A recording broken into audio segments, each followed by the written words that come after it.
Hey everyone, this is Kevin from thechesswebsite.com. Had to make a video because the entire chess world right now is talking about the fact that Magnus Carlsen just lost his first game in over 2 years. At least classical game. He's definitely lost a rapid or blitz game. When you think of time control, classical being more of the games lasting a couple hours, and blitz and rapid being more of you're counting it in minutes. But lost his first classical game in over 2 years. 125 game streak. 42 wins, 83 draws.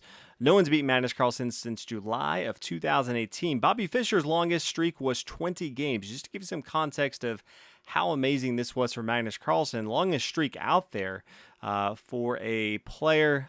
Magnus Carlsen, world champion. You know, he's playing the best of the best, and to not lose for 2 years is crazy. But at the Norway chess tournament going on right now, hometown, home country at least, for Magnus Carlsen, loses to Jan-Krzysztof Duda, 22-year-old player from Poland, and he has been phenomenal lately. Over the past year and a half, just climbed up the rankings, almost cracking into the top 10. We'll see how he finishes in this tournament, but just played an amazing game today with the white pieces to give Magnus Carlsen first defeat in over 2 years. And afterwards, Jan-Krzysztof said he didn't even think he played that well. Thought he made a lot of mistakes, but was fortunate enough to get the win. Magnus Carlsen fought to the very end, but Jan-Krzysztof earned the victory. So I thought we'd go ahead and go over that game today. Duda starts out with e4 and then c6, d4, and then we get into the Caro-Kann. Not something we expected from Magnus Carlsen. Knight to c3. See the exchange here on e4, and then after knight f6, knight takes here on f6, pawn captures here on f6. Kind of the old theory was to take with your g-pawn, but kind of modern theory says to go ahead and just take here. Yes, white's going to have a better pawn structure, but this does open up for some rapid development from black, so it's fine since black has the bishop pair here. c3, and then bishop to d6, preparing to castle on the king side. Bishop to d3 has some options as well to castle on the king side at some point. Castle, and then queen to c2. So the queen and the bishop both attacking the pawn here on h7. Black has a couple options. Could play f5, could play g6, could play h6, h5. Decides first for an in-between move of rook to e8. You're going to do it at some point, but this is check, so buys you a move here. Knight to e2. And then h5 is the move from Magnus Carlsen. And the pawns over here, if you kind of look at it, they're protecting a lot of these g-squares. So g6, g5, and g4 are all protected by the pawns over here. So another reason that you would take with your e-pawn here does allow you to just protect more of the squares that Jan-Krzysztof may be looking to attack here. Bishop to e3 now has a couple options here. Could castle on the king side or the queen side. Knight to d7, and then castle on the queen side. b5, Bobby Fischer, as soon as castles on the queen side, starts to attack here. And then white plays the move d5. Now, what's interesting about this is afterwards, they're obviously interviewing the players, and they asked Jan-Krzysztof, this took you about 20 minutes. And he said, yeah, I was really trying to figure out, all the calculations once the pawn takes here. Because there's a couple options. You could have the bishop just takes here on b5. So that's one. You could have bishop to h7. And then depending on where the king moves, maybe king to h8. This bishop's still protected. But then you have rook takes here on d5. And so he was just playing all those different scenarios of what happens once Magnus Carlsen takes here on d5. And as soon as he plays d5, remember he thought about this for 20 minutes, Magnus Carlsen immediately played c5. And he's like, okay, well, that was not what I was expecting at all.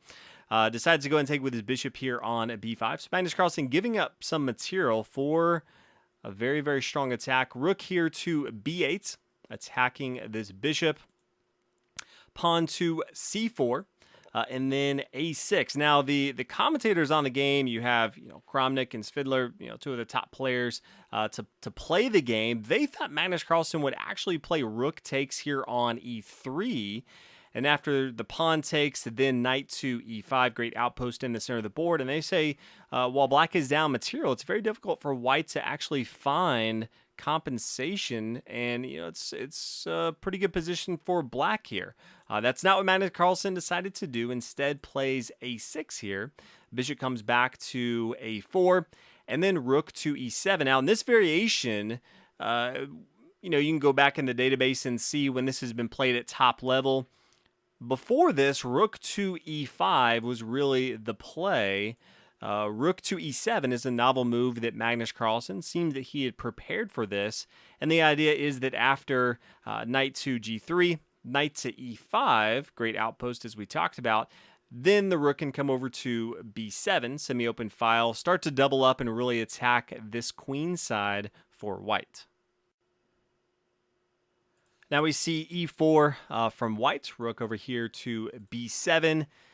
b3 was looking at some other options like queen to c3, but at the end decided to just go ahead and solidify the pawn chain with b3. And then rook b4, and Duda said he was not expecting this at all from Magnus Carlsen. He was really expecting bishop here to f5 and said he didn't even know how to respond correctly because he really didn't like f3. So was pleasantly surprised once he saw rook to b4. Bishop to d2 attacking the rook, and Magnus Carlsen says, yeah, I'll just continue to give up material because I have a very strong attack. So trades the rook off for the bishop here. Now the double pawns on the a file, it's going to be difficult for white to hold on to this. Magnus Carlsen should be able to get that material back, but giving up that rook, that's a lot of material that Magnus Carlsen's giving up. Does still have the bishop pair here, brings the bishop down to f5. We have rook to e1, protecting the knight, also just giving some air for the king to move if he needs to. Pawn to h4, pawn up here to h3. Difficult to see exactly how Magnus Carlsen should continue here. Obviously, he's given up some material, so wants to keep the pressure on.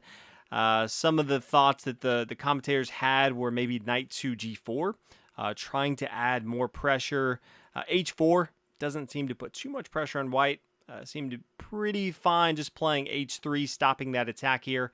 Knight comes back here to g6, rook to e3, knight down here to f4, trying to attack as much as possible. Pawn up here to g4, attacking the bishop. Bishop swings back to g6, and then king to d1. If you look at this knight here on f4, it's kind of a nuisance. It can come to all these awkward squares at some point, check the king. So Duda just decides go ahead and play king to d1, stop all of those threats. f5 here, knight takes the bishop here on d6, and after the queen takes, pawn to f5, bishop to h5, check, and then you have f3 stopping that attack. You can see Magnus Carlsen, with the pieces he has left, really trying to apply pressure, knowing that he's down the material. And as they continue to trade off pieces, this is not going to go good for Magnus Carlsen.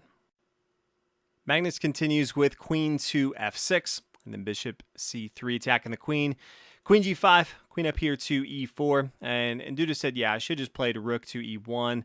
Did not like the queen to e4, but plays queen to e4, queen down here, g2, and then rook e1. You can see the queen, rook, and rook all along this e-file, getting ready to attack the king here. Queen takes here on a2, but really it just isolates the queen over here. Probably not the best move for Magnus Carlsen. Tough to get all of his pieces working together.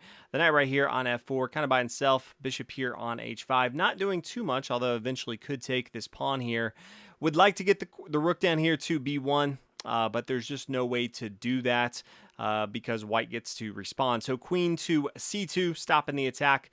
Queen takes on c4, but then rook to e8. And there's a couple options that black has here. If you exchange, well, okay, you're just going down material and you don't have much left.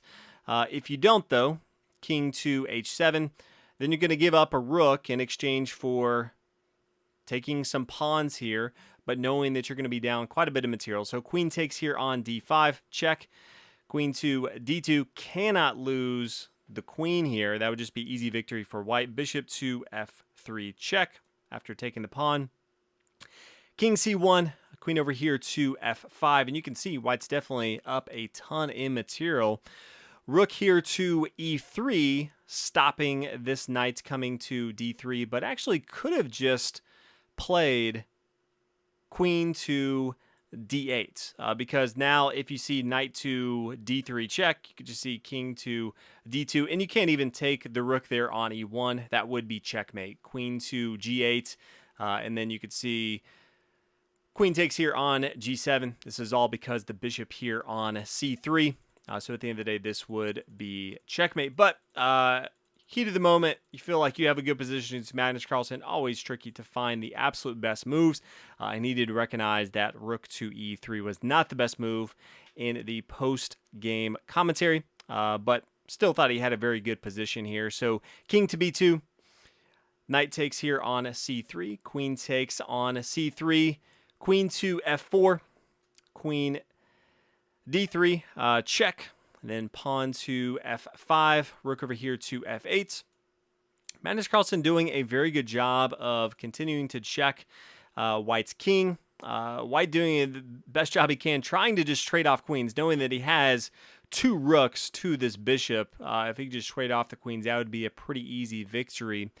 And then eventually we get to a spot where White is able to just take this bishop here on e4. He has two rooks. He can easily trade a rook for a bishop, and then he doesn't have to worry about too many threats right here. And then it just becomes a matter of not making a huge mistake. Now, Magnus Carlsen, credit to him, never stopping the attack the rest of the game. A lot of players would just resign knowing that they are down essentially a rook. Magnus Carlsen continues to play the rest of the game. And then at the end, what I appreciate from Jan Kristoff is he ends on such a beautiful move. Queen to h7, check. King down here to g4. And you have forced the trade here. You could take with your queen. Very easy victory, but he plays rook to e4, check. And you can obviously see, yes, the queen can take, and the queen falls, and White's left with the queen. Cannot move the king anywhere where he can still protect the queen. And so in this case, Magnus Carlsen recognizes he's going to lose the queen. No way to continue. Resigns in this position. Was pretty devastated that he lost 125 games. Still incredible to think about. Hopefully you guys enjoyed this video. Even if you haven't been watching the Norway Chess 2020, now at least you know some of the highlights that are going on. Thank you guys so much for watching. I'll see you in the next video.